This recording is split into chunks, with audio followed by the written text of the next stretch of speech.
Hi everyone, it's Cassie. Welcome back for another Trinity Stamps video. Today we're going to be making an A7 shaker card and I'm excited about it. We're going to be pulling in the Slimline Skelly die. I love this die. And then we're going to put him right on top of the modern embossed A7 layers. This works really well, believe it or not. Yes, he's awesome on a Slimline, but you can absolutely put him on an A7 card. Then we're going to do the Slimline Bunting and Lights stencil.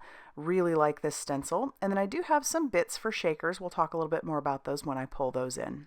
So I went ahead and die cut out a piece of cardstock from some purple cardstock that I had using the modern embossed A7 layers. And I'm going to pull out the stencil. So I'm just going to line this up, use a little bit of tape to tack that down, and then I'm going to pull in some Distress ink in black soot. That's going to show up just fine on this cardstock because it's black. So I'll just use my blender buddy to blend that through. And I'm going to just take this bunting and go all the way down the whole front of this A7 card base. What makes this stencil so great is that not only is it good for these little flags that you see on this one, but there's also another stencil that has lights on it, which can not only be used at Christmas time, but I feel like it could be used year-round. So this is another one of those versatile products that you'll find yourself grabbing over and over and over again. I definitely love it, and it does look really nice on Slimline, but like I'm showing you here, you can use it on any size card, in my opinion. So we're just going all the way down the front of this using 3. I thought that was a little bit more visually appealing.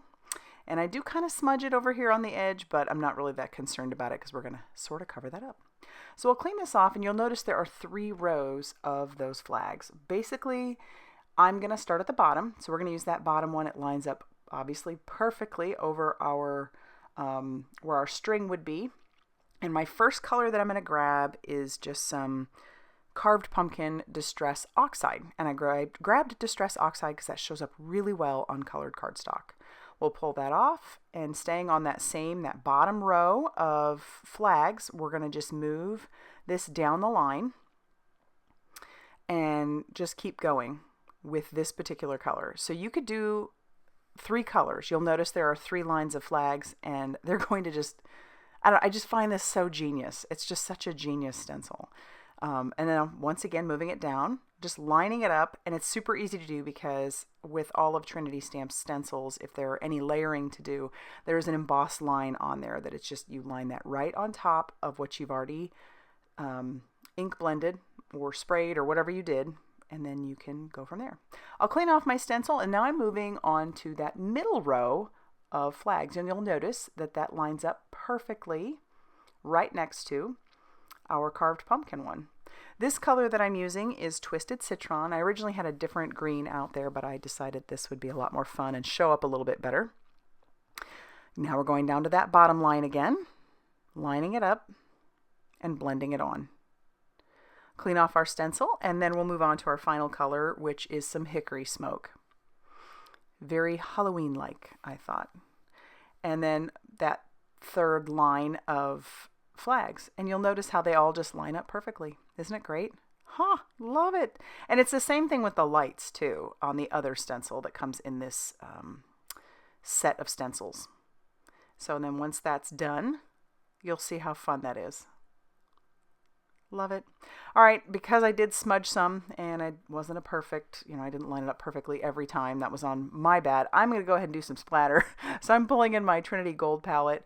Splatter always covers a multitude of errors, but if this palette, if you want it and it isn't in the store, just go ahead and put your name on that email list and they're going to let you know. But check that out. Isn't that fun? All that beautiful gold splatter. We're going to heat set this before we move on to the next part, which is to take our skeleton, line him up on this panel, see how perfectly he fits, and then run this through our die cutting machine. I'm not using the outline, which you see on my magnetic sheet there, but I am being extremely careful because there are certain ones I do need to keep because I need some inside pieces, but everything else that is still in there, we're just going to take out. I'll use my little pickup stick to knock out any of those pieces that are still in. As I said, we're going to be making a shaker, so all I needed was this portion.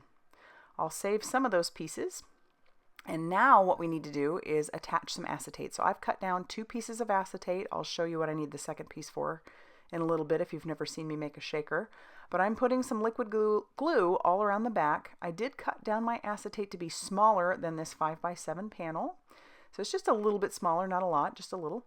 And then I'll stick that acetate piece down, kind of going all around our skeleton to make sure that it is going to be nice and secured down. And that worked out pretty well. So our next step would be to take like his face. We need to get his nose piece in there. I'm going to stick that right back in where it belongs. And then I've got his eyes. I saved those as well. So we'll take those and attach those using our pickup stick. And then we can take out the skull piece. I'm actually going to save that for another card project. And then we're going to put his ribs inside. I tried to just go ahead and put the glue on that piece. It didn't work because it was already coming out. I was a little bit more ginger with the glue this time. So I'm just sticking it on those ribs. We'll stick this piece right inside where it goes. And then use the pickup stick to put the rib pieces down. And then we can attach this other little rib piece. And then we also have the pelvis.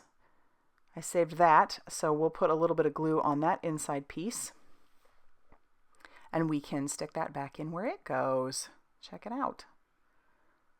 And that's as simple as the outside is going to get, really. I thought that worked out really nicely.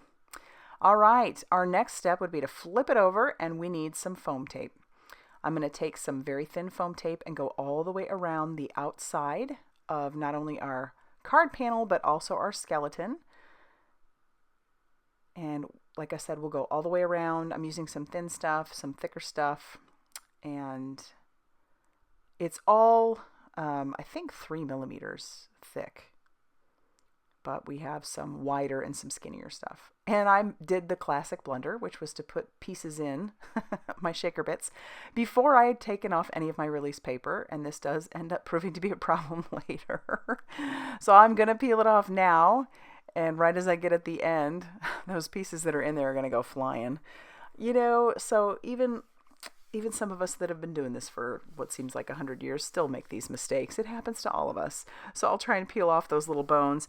And those come from the Bunch O Bones from Trinity Stamps. That's an embellishment in the store. And then we also have Boo Hoo, which are some little transparent ghosts. And I'm going to show you something fun with those ghosts here in a little bit too. I was very generous with the bones, maybe a little too generous, but I love it. So I've got lots of bones in there. And then we're even going to take some of these translucent ghosts and put a few of those in there as well. One final thing I do is grab from my stash just some like a prism glitter. So it'll make everything a little bit more sparkly. Then I'll take that second piece of acetate that I have cut, smaller than the 5x7, and I'll stick that down over the back. This is just my little trick, so that way I don't make a mess with the shaker bits inside. And so I can move that around, make sure everything is going to work well. No, I did not use a static bag to make sure that the glitter didn't stick to our acetate. I'm just really not that concerned. So now we're going to take our liquid glue and go all the way around the outside of that. And we'll attach that down to a 5x7 card base or an A7 card base. So this will be a side folder. Just lining that up, and then I'll show you how fun all those bones and ghosts and glitter just moving around in there. Just way too fun not to. I do bring in the Shake Your Bones stamp set and the matching dies that go along with this, and I stamp out the sentiments for this. This one I did 3 times, and it says shake, rattle, and roll. It was perfect for a shaker, right? Had to. So I cover that with some white embossing powder, and then I'm just going to heat set that till all those are smooth and melted. I'll bring in the matching die and tack that down with just a little bit of Post-it tape. And then I'll run that through my die cutting machine. I'll obviously have to do that 3 times, and then I'll have all 3 of those sentiments all cut out. And then I'm going to attach those down with some liquid glue. So we just went from top to the bottom with shake, rattle, and roll. And what better way to let the recipient know to shake that card?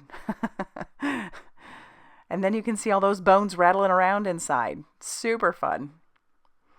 And then I do have to do some stuff on the inside. But before I do that, I've pulled out 3 little transparent ghosts. You can't see them.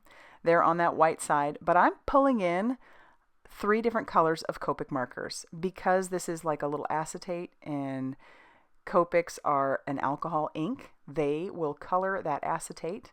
So you can color those little ghosts any color you want. So I chose like a twisted citron color, an orange, and then I'm bringing in a gray. Super fun, and it dries very quickly. And then I can put that on the inside of my card. You could probably even put it on the outside.